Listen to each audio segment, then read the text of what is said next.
Part 1.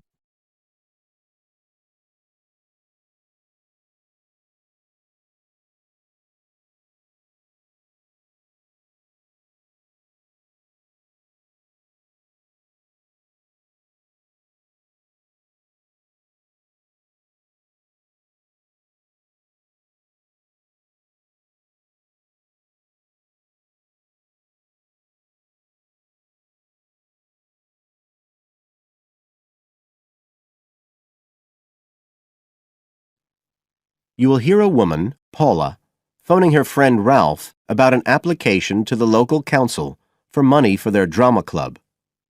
First, you have some time to look at questions 1 to 3 on page 66.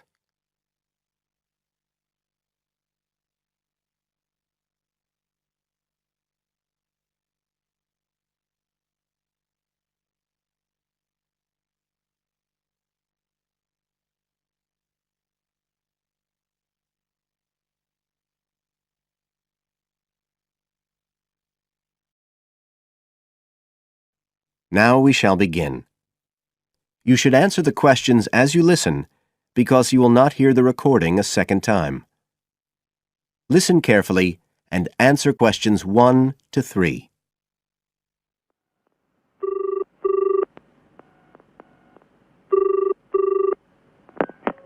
Hello? Ralph, it's Paula. Hi. You know I told you we could apply to the local council for money for our drama club?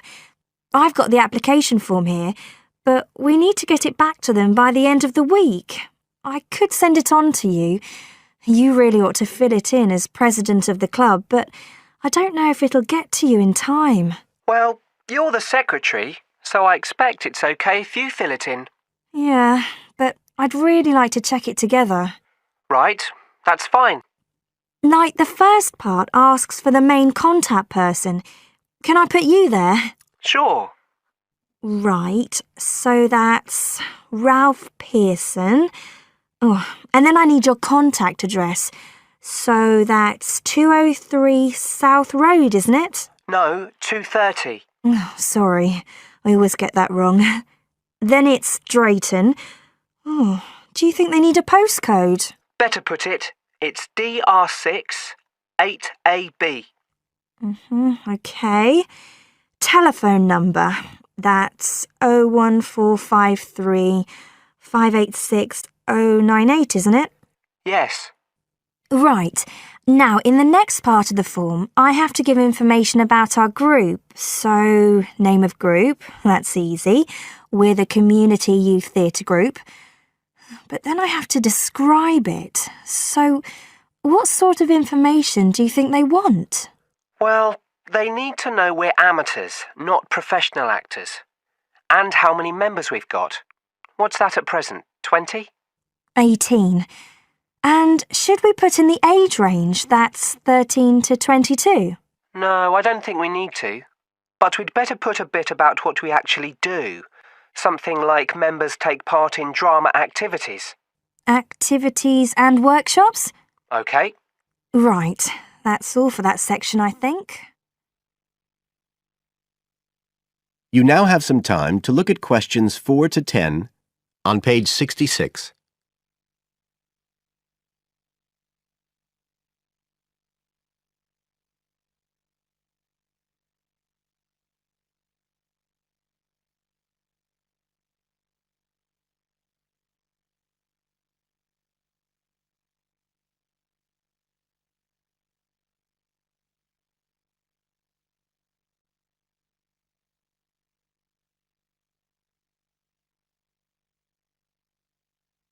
Now listen and answer questions 4 to 10.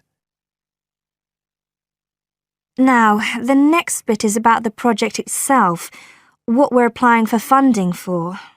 So, first of all, they need to know how much money we want. The maximum's £500.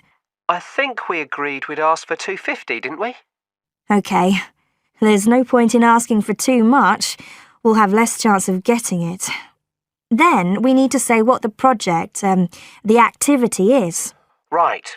So we could write something like, to produce a short play for young children. Should we say it's interactive? Yes, good idea. Right, I've got that. Then we have to say what we actually need the money for. Isn't that it?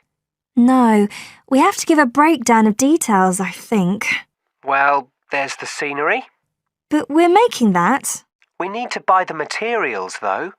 Oh, OK. Then there's the costumes. Right. That's going to be at least £50. OK. And what else? Oh, I just found out we have to have insurance. I don't think it'll cost much, but we need to get it organised. Yes, I'd forgotten about that. And we could be breaking the law if we don't have it. Good thing we've already got curtains in the hall. At least we don't have to worry about that. We'll need some money for publicity. Otherwise, no one will know what we're doing. And then a bit of money for unexpected things that come up. Just put sundries at the end of the list. OK, fine. Now, the next thing they want to know is if they give us the grant, how they'll be credited. What do they mean, credited? I think they mean how we'll let the public know that they funded us. They want people to know they've supported us. It looks good for them. Well, we could say we'd announce it at the end of the play. We could make a speech or something. They might prefer to see something in writing. We'll be giving the audience a programme, won't we? So we could put an acknowledgement in that? Yeah, that's a better idea. OK, and the last thing they want to know is if we've approached any other organisations for funding and what the outcome was. Well, only National Youth Services. And they said that at present funds were not available for arts projects. Right, I'll put that. And then I think that's it. I'll get that in the post straight away. I really hope we get the money. I think we've got a pretty good chance. Hope so anyway. Thanks for doing all this, Paula. That's OK. See you soon. Bye. Bye. That is the end of part 1. You now have half a minute to check your answers.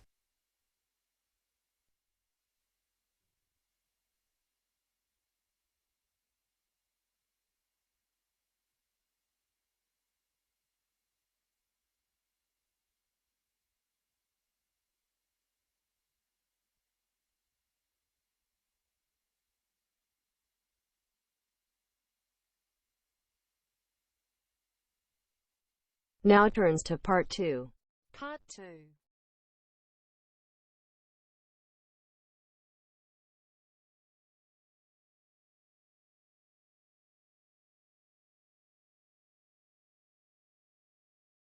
You will hear Joanne describing her home city of Darwin in Australia to a man called Rob, who hopes to go there.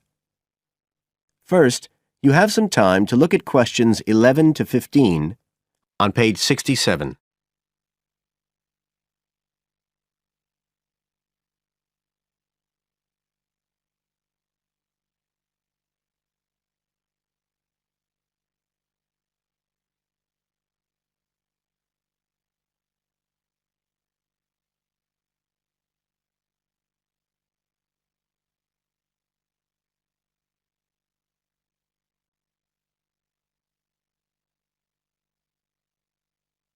Now listen carefully and answer questions 11 to 15.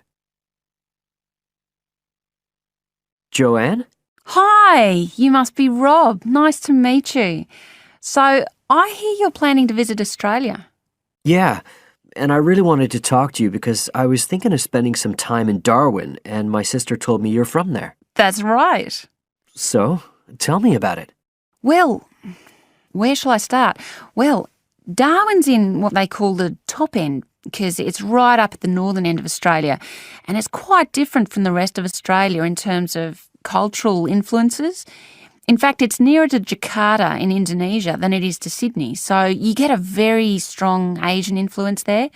That means we get lots of tourists. People from other parts of Australia are attracted by this sort of international cosmopolitan image. And as well as that, we've got the same laid-back atmosphere you get all over Australia, probably more so, if anything, because of the climate. But what a lot of the tourists don't realise until they get there is that the city's also got a very young population. The average age is just 29, and this makes the whole place very buzzy. Some people think that there might not be that much going on as far as art and music and dancing and so on are concerned because it's so remote. I mean, we don't really get things like theatre and opera in the same way as cities down in the south like Sydney, for example, because of the transport expenses. But in fact, what happens is that we just do it ourselves.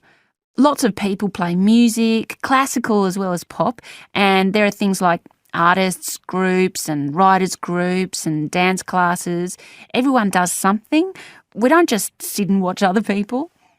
You said it's very international? Yeah, they say there's over 70 different nationalities in Darwin. For instance, there's been a Chinese population there for over 100 years. We've even got a Chinese temple. It was built way back in 1887, but when a very bad storm, a cyclone in fact, hit Darwin in the 1970s, it was almost completely destroyed. The only parts of the temple that survived were part of the altars and the stone lions. But after the storm, they reconstructed it using modern materials. It's still used as a religious centre today, but it's open to tourists too, and it's definitely worth going to see it. Oh, and as far as getting around goes, you'll see places that advertise bicycles for hire, but I wouldn't recommend it. A lot of the year it's just so hot and humid. Some tourists think it'll be fine because there's not much in the way of hills and the traffic's quite light compared with some places, but believe me, you're better off with public transport.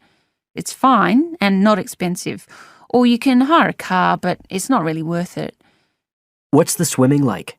Well, there are some good beaches, but the trouble is that there's this nasty creature called the box jellyfish, and if it stings you, you're in bad trouble.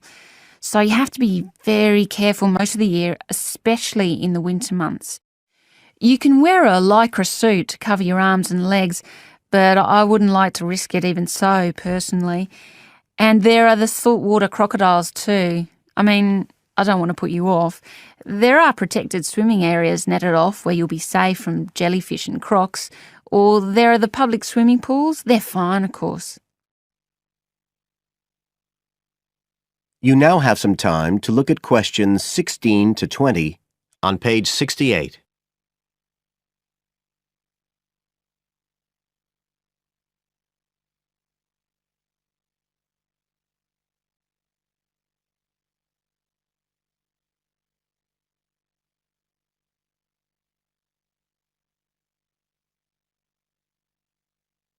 Now listen and answer questions 16 to 20. So, which places would you specially recommend? Well, one of the most popular attractions is called Aquascene. What happens is every day at high tide, hundreds of fish come in from the sea, all different sorts, including some really big deep sea fish. And some of them will even take food from your hand. It's right in the middle of town at the end of the esplanade. It's not free. I think you have to pay about $5, but it's definitely something you have to experience. Then, of course, Darwin has a great range of food, being such a cosmopolitan place.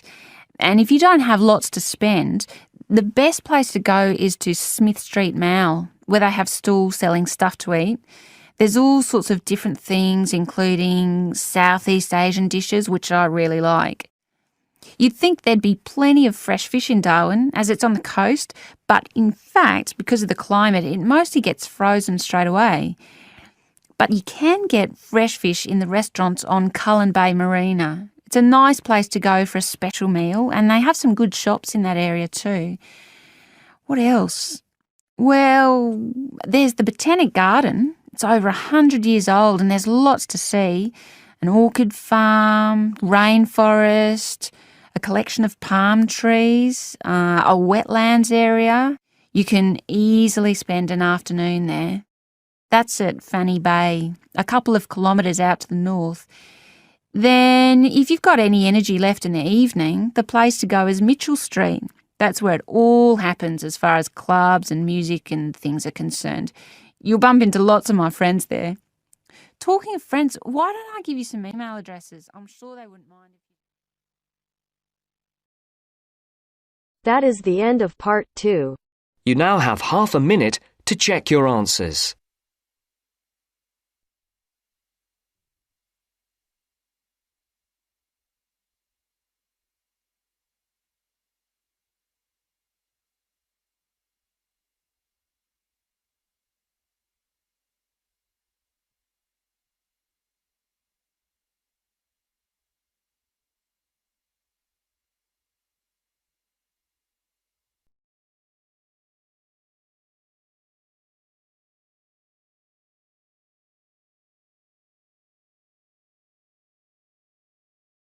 Now turns to part 3. Part 3. You will hear two university students, Phil and Stella, talking to their tutor about their research project. First, you have some time to look at questions 21 to 27 on pages 69 and 70.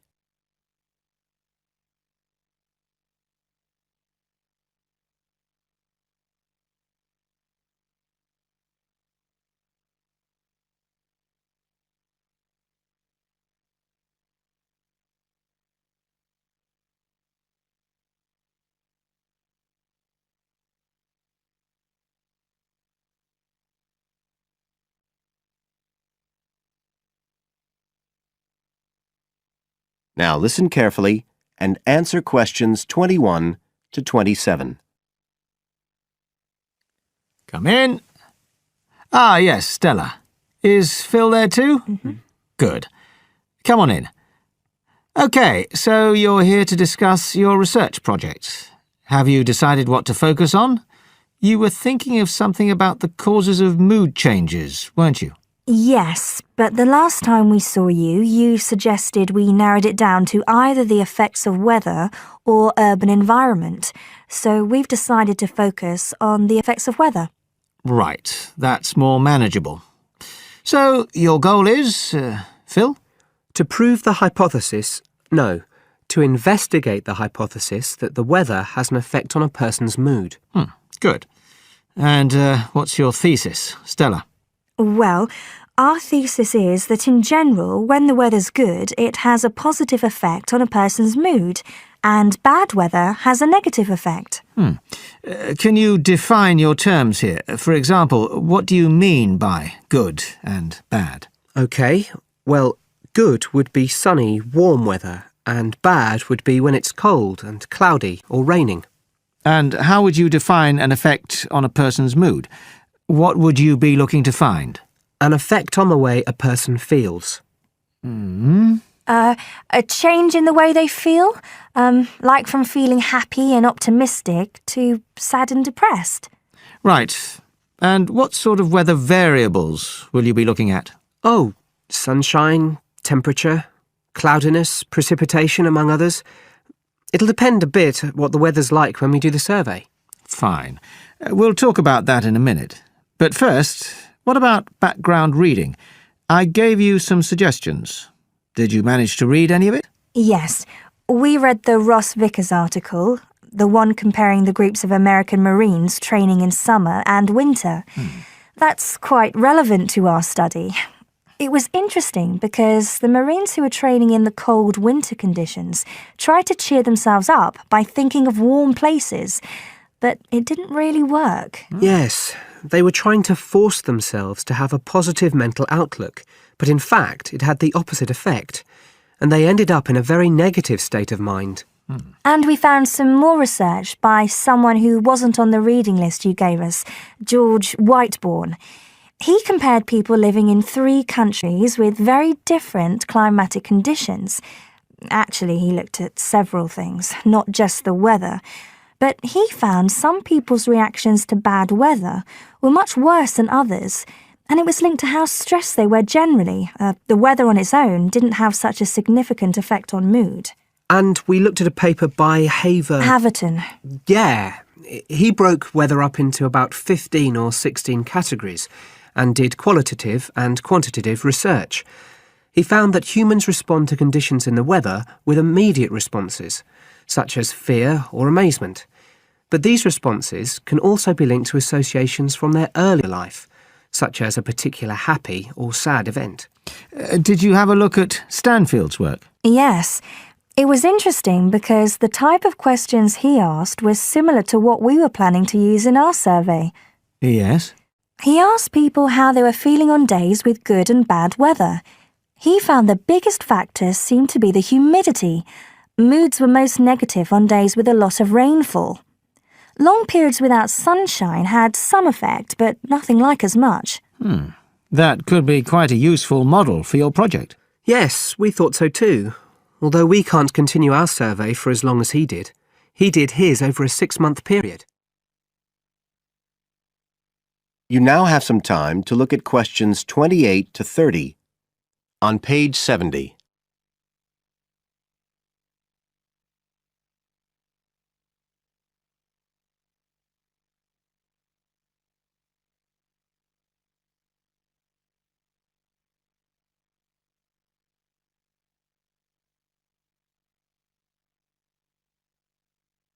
Now listen and answer questions 28 to 30. Right. Well, you've made quite a good start. So, where are you going from here? Well, we've already made the questionnaire we're going to use for the survey. It's quite short, just 8 questions. We're aiming to survey 20 people over a period of 3 months from October to December. We can't specify the actual dates yet because it depends on the weather. We want to do the survey on days with a range of different weather conditions. And we'll just be working on campus, so our data will only be statistically sound for the student population here. That's okay. Have you thought how you'll determine what will constitute each aspect of weather, and how many you're looking at? We decided on 4. The amount of sunshine, cloudiness, temperature and precipitation. We thought we might use the internet to get data on weather conditions on the days we do the survey, but we haven't found the information we need. So we might have to measure it ourselves. We'll see. Then we've got to analyse the results, and we'll do that using a spreadsheet, giving numeric values to answers. And then, of course, we have to present our findings to the class, and we want to make it quite an interactive session. We want to involve the class in some way in the presentation, maybe by trying to create different climatic conditions in the classroom, but we're still thinking about it. I see. Well, that sounds as if you're on the right lines. Now, what I'd suggest that you think about, in addition to the work you...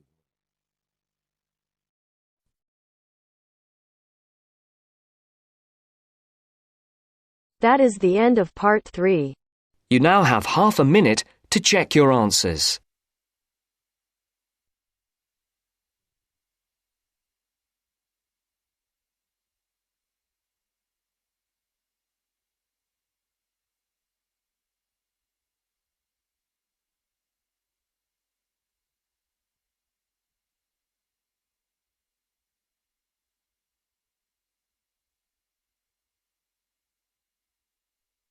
Now turns to part 4.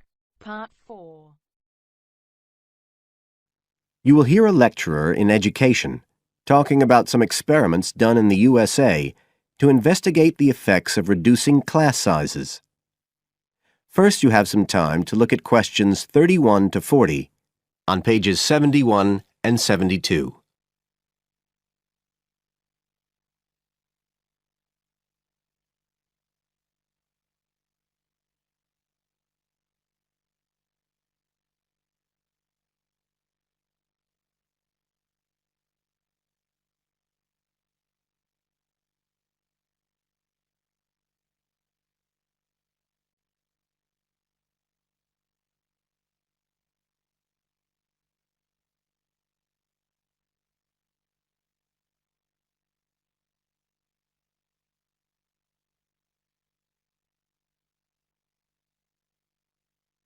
Now listen carefully and answer questions 31 to 40. All over the world, there are passionate arguments going on about how educational systems can be improved. And of all the ideas for improving education, few are as simple or attractive as reducing the number of pupils per teacher. It seems like common sense. But do these ideas have any theoretical basis? Today, I want to look at the situation in the USA and at some of the research that has been done here in America on the effects of reducing class sizes. In the last couple of decades or so, there has been considerable concern in the United States over educational standards here, following revelations that the country's secondary school students perform poorly relative to many Asian and European students. In addition, statistics have shown that students in the nation's lower-income schools in the urban areas have achievement levels far below those of middle-class and upper-middle-class schools. So would reducing class sizes solve these problems? Well, we have to remember that it does have one obvious drawback. It's expensive. It requires more teachers and possibly more classrooms, equipment, and so on. On the other hand, if smaller classes really do work, the eventual economic benefits could be huge. Better education would mean that workers did their jobs more efficiently, saving the country millions of dollars. It would also mean that people were better informed about their health, bringing savings in things like medical costs and days off sick. So what reliable information do we have about the effects of reducing class sizes? There's plenty of anecdotal evidence about the effect on students' behavior, but what reliable evidence do we have for this?